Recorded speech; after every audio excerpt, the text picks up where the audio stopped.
Igbo, a lot of you are not aware of what is currently going on between Ghanaian traders and Nigerian onion sellers.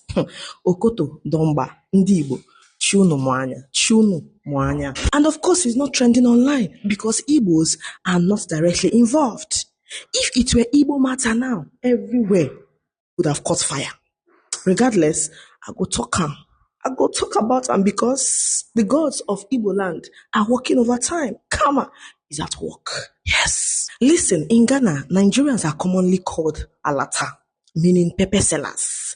This name comes mainly from the Yoruba traders, who are well known in Ghana for selling peppers, onions, and other foodstuffs. Over time, the identity became attached to Nigerians in general, especially those in trading. Now, during the Igbo issue in Ghana, when some notorious Yoruba voices were pushing narratives against Igbos and encouraging Ghanaians to act against them, things escalated. In the midst of that crisis, one of the actions taken by some Ghanaian traders was to block Nigerian onion sellers, that's the Nigerian onion traders, from operating freely in their markets. But here is where the irony comes in. The people who were mostly affected by the move were not actually Igbos. The real victims were largely Yoruba and Hausa Fulani traders, the same Alata people known for selling onions and peppers. Many of them suffered heavy financial losses as their trucks loaded with onions were left stranded. It was a painful loss for them, all because Ghanaian traders insisted they should stop trading and return home. Meanwhile, as we all know, Igbos are not heavily involved in the pepper and onion trade. Igbo traders are more dominant in electronics, spare parts, and other technical goods. So while the intention may have been to target Igbos, the consequences ended up hurting others, ironically, their own Nigerian brothers. Now, in response to the shortage created by blocking Nigerian traders, many Ghanaian traders decided to look elsewhere for onions. They turned to Niger Republic as an alternative source. However, that move came with its own complications. Ghana already has strained relations with Burkina Faso, partly due to issue of mistrust and regional tensions. Because of this, Burkina Faso reportedly refused to allow Ghanaian traders pass through their territory to reach Niger. This left Ghanaian traders with only one viable route, through Nigeria. So they passed through Nigeria, went to Niger, bought onions, and were on their way back. But upon returning, the Nigerian army reportedly stopped them at the border, reminding them of how Nigerian traders had been treated in Ghana. As it stands now, many of those Ghanaian onion trucks are being held, particularly around KB. The traders are counting their losses and expressing frustration, accusing Nigerians of being unfair and harsh. On the other hand, the Nigerian authorities do not seem willing to back down easily, given the earlier treatment of their citizens. Yoruba Rowan, have you guys seen it? Have you seen the consequences of your evil and devilish action? Yeah. That is the situation on ground, and the matter will still settle till now. And once again, it is not trending because Igbo are not directly involved. But the lesson here is loud and clear. What started as an attempt to target and humble Igbo has now grown into a wider trade conflict between two countries. If care is not taken, it could even affect long-term business relationship between Ghana and Nigeria. Exactly. And the matter will still settle now. Bye. I beg, we're gonna permit me make I laugh. I go laugh tire. Touch not my anointed and do my prophet no harm. When that quotation of Bible was written, some people don't understand who they meant by using that word. That word is specifically for Ndigbo. Don't touch us because you are going to regret it. You see the clip I show you. I know why I show you that clip first. Let me just calm down to analyze this message based on my own knowledge and understanding. and to the best knowledge and to the understanding of my fellow Ndinaga school.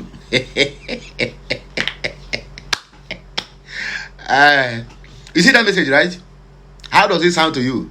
Do you sound as something you have to say maybe it is a coincidence? Never a coincidence, my brother. And don't forget, we know they go late for party. Anytime we go to party, at that time party go start, we go restart them. Even if that party is dying, we go restart them.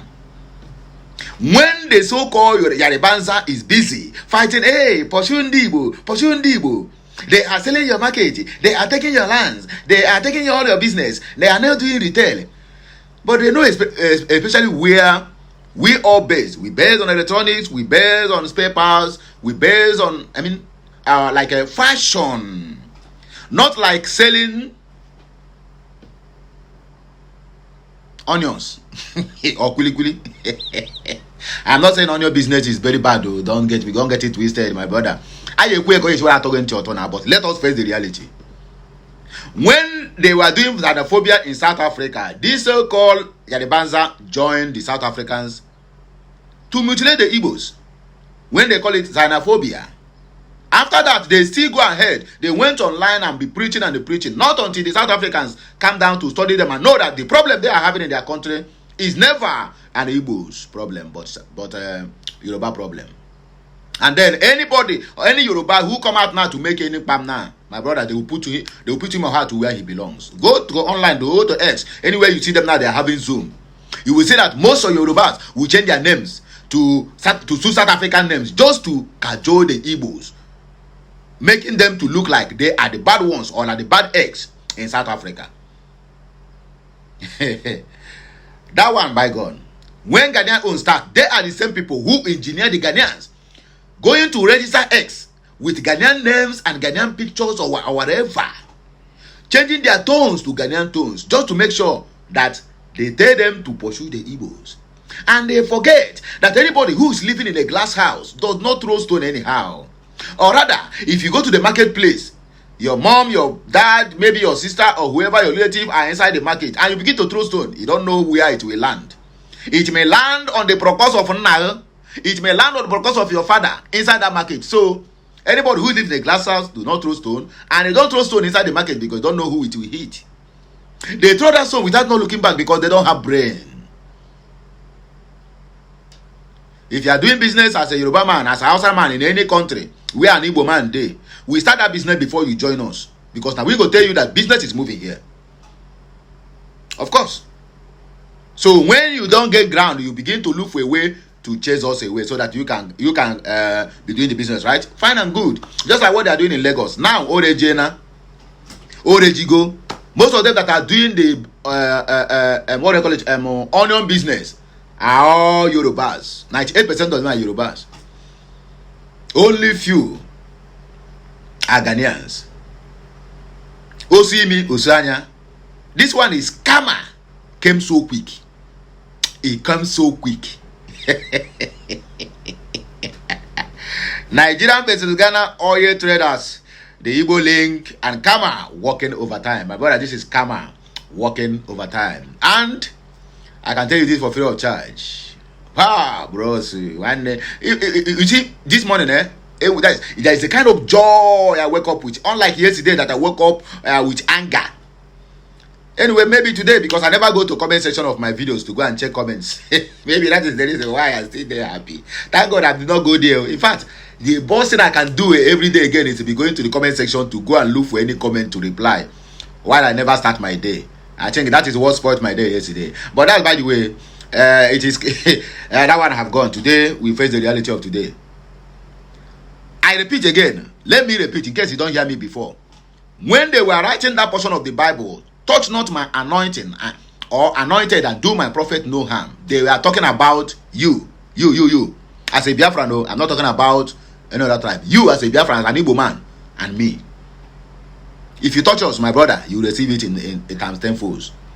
From the day one, the Nigerian government started to maltreat the Igbos. That is why Nigerian state never grew. You can as well agree with me or doubt it. That is your own business. from the day one, Nigerian government said these Igbos will never have peace. Oh, they can never hold any power. We are not bothered. Because power is not giving us food. We are entrepreneur men who depend solely on what we hustle, not on government stipends. Yes. Igbo man can become whatever he wants to be on this earth. If the monopoly they gave to Dangote was given to Ibeto during the time of Obasanjo, do you think Dangote will see the back of Ibeto? Do you think those people, they are not business minded or business oriented people now? When business acumen, it is in us. We don't learn it. No, it grows in us. We only find a place we can stay for the meantime, maybe 5 years or 6 years. They call it boy, just to develop that business acumen. And then we went into business. As simple as that. Nothing more, nothing else. And you see the person making exploits. I repeat again. Touch not my anointed and do my prophets no harm. They are talking about Igbos and Biafrans. Don't joke with us.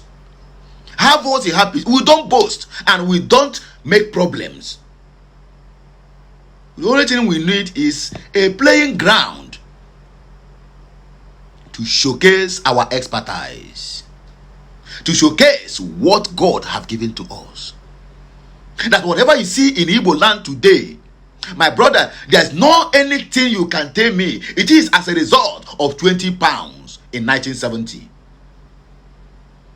After millions and millions and millions our people have in Nigerian banks, all the whole money was seized after the war. 20 pounds was given, and that is when the Igbo man came out and said the only way we can survive as a people is to come together and use that 20 pounds. If like they will organize themselves now, 100 men now, they bring to 20 pounds, 20 pounds into 100, it amounts to something, right? Then that one person will be trusted that money to go up to market, buy something, come back. When he come, he will distribute it to people and they sell. This is not like I will just take my 20 pounds and be going to market or traveling. No, that one can't even pay transport. Or maybe he can pay. But the quantity of the goods you will get will not be the same thing with the somebody you sent. Maybe the person will buy goods of 18 pounds for you and then 2 pounds for your transportation and clearance. Then you have goods of 18 pounds. But if you travel with only 20 pounds, maybe you can get goods of 10 pounds. And then transportation, feeding and other things will take 10 pounds. You can see it does not work. So they have to regroup themselves. Every portion, the one in Nnewi, they start their own. The one in Ozobro, they start. The one in the Imo state, the one in Aba, the one in Enugu state, the one in Abakaliki. That is how they gather themselves in unity. And that is the unity of Igbos today. Forget about, yes, sometimes we might prove a kind of stubborn. We don't love ourselves, fine and good. Because our blood have been infiltrated. Those blood that do that things now, those days. By now, I don't know how many percent that still remain in our land. I'm not saying that the blood have wiped out in totality. I don't know whether it is even up to 60% or 70% of those blood of 1970 who used 20 pounds to become billionaires and millionaires of today. Are you hearing me? So that is it.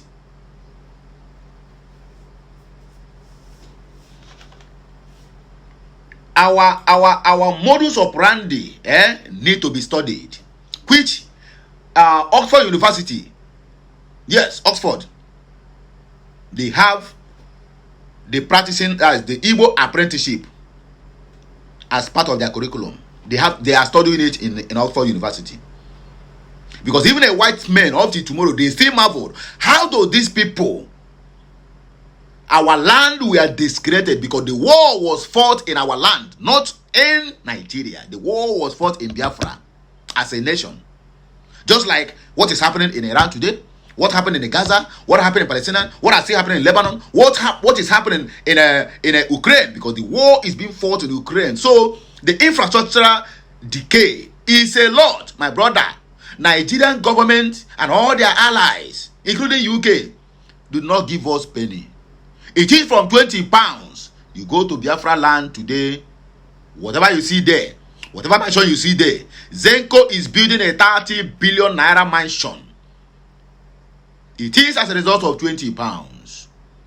And then somebody will tell you that Igbos are lazy, Igbos are this, Igbos are that. My brother, come off it. We don't want you. I repeat myself, we don't want you.